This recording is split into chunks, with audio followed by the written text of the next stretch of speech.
ഹൈക്കോടതി നടപടിയെടുക്കാൻ ആവശ്യപ്പെട്ട റവന്യൂ ഉദ്യോഗസ്ഥന് സുപ്രധാന ചുമതല നൽകി സർക്കാർ. ഡെപ്യൂട്ടി കളക്ടറായ കെ മനോജിനാണ് എറണാകുളം ADM ആയി നിയമനം നൽകിയത്.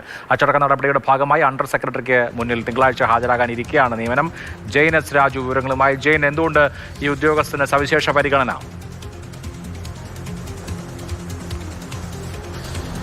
തീർച്ചയായിട്ടും അത് എന്താണെന്ന് വ്യക്തമാക്കേണ്ടത് സർക്കാരാണ്. അദ്ദേഹം നേരത്തെ ഈ കോൺഗ്രസ് അനുകൂല യൂണിയൻ്റെ ഭാരവാഹിയൊക്കെ ആയിരുന്നു. അതായിരിക്കും ഈ നിയമനത്തിന് പിന്നിൽ എന്നുള്ളതാണ് കരുതുന്നത്. പക്ഷേ വളരെ ഗുരുതരമായിട്ടുള്ള ഒരു വിഷയമാണ്. എറണാകുളം പോലെ ഒരു ജില്ലയുടെ ചുമതല ഇത്തരത്തിൽ പല ആക്ഷേപങ്ങൾ നേരിടുന്ന ഒരു ഉദ്യോഗസ്ഥന് നൽകുക എന്നുള്ളത്.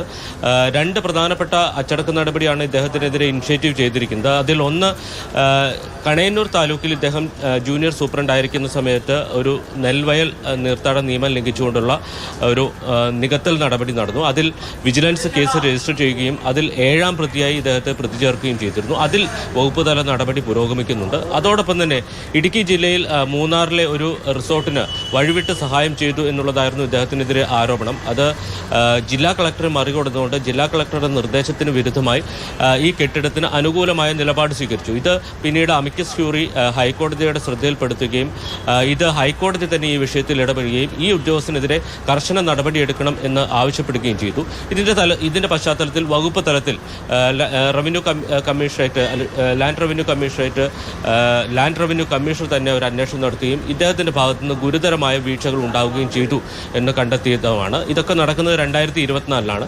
അതിനുശേഷം ഈ വകുപ്പ് തല നടപടി നീണ്ടുപോവുകയായിരുന്നു. അതിനുശേഷം നമ്മൾ അന്വേഷിച്ചപ്പോൾ ഏറ്റവും ഒടുവിൽ മുൻ മന്ത്രി കെ രാജൻ ഇദ്ദേഹത്തിൻ്റെ ഈ അച്ചടക്ക നടപടിയുമായി ബന്ധപ്പെട്ട ഫയലിൽ കടുത്ത നടപടി വേണം എന്ന് ശുപാർശ ചെയ്തിരുന്നു. അങ്ങനെയുള്ള ഒരു ഉദ്യോഗസ്ഥനെയാണ് ഇപ്പോൾ എറണാകുളം ജില്ലയുടെ ADM ആയി നിയോഗിച്ചിരിക്കുന്നത്. അദ്ദേഹം തിങ്കളാഴ്ച അണ്ടർ സെക്രട്ടറിക്ക് മുന്നിൽ ഹാജരാകേണ്ടതുണ്ട്. കാരണം അദ്ദേഹത്തിനെതിരെ കുറ്റാരോപണങ്ങളിൽ അദ്ദേഹം ഒരു മറുപടി നൽകിയിരുന്നു. അത് ഹൈക്കോടതിയുടെ വിധിയുടെ പശ്ചാത്തലത്തിൽ നിർമ്മിച്ച കെട്ടിടത്തിനാണ് താൻ അനുമതി നൽകിയത് എന്നുള്ളതാണ് അദ്ദേഹത്തിൻ്റെ വിശദീകരണം.